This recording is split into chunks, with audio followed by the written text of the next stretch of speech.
Bak bak bak. Bu oğlum.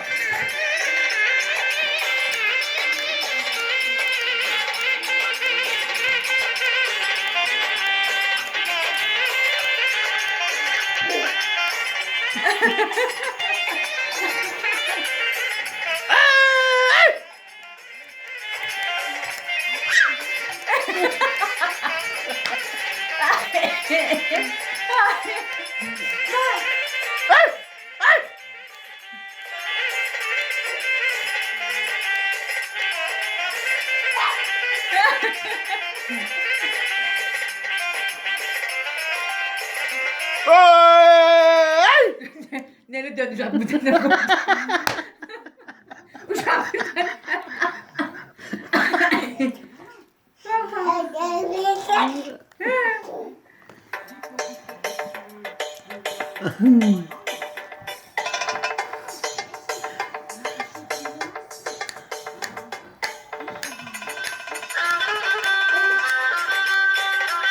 Hey! Hey!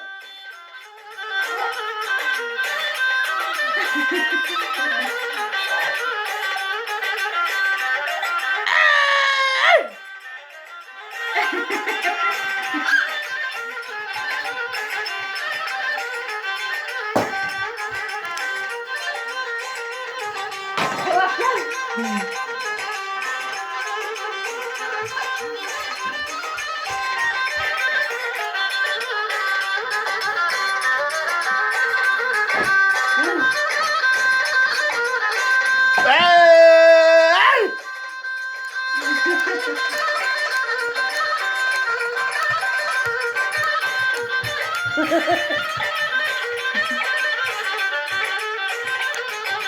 Ah!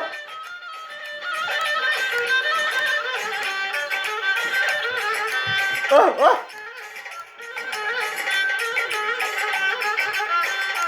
Hey yavrum be! Aferin benim oğluma. Aferin benim oğluma. Ay! Aferin. Gözden Kral oğlum benim. Tamam tamam başım dönecek tamam. Tamam.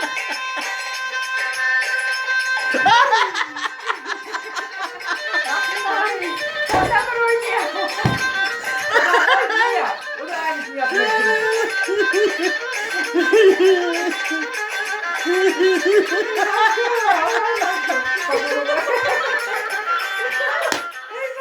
Yapıyor ya.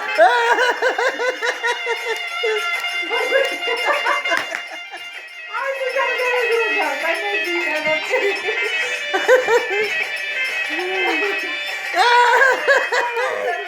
Bu. 1.000 lira acılay. Gider öyle anam onu yapıyor. Aynen. Ben konuşacağım mı düşüneceğim?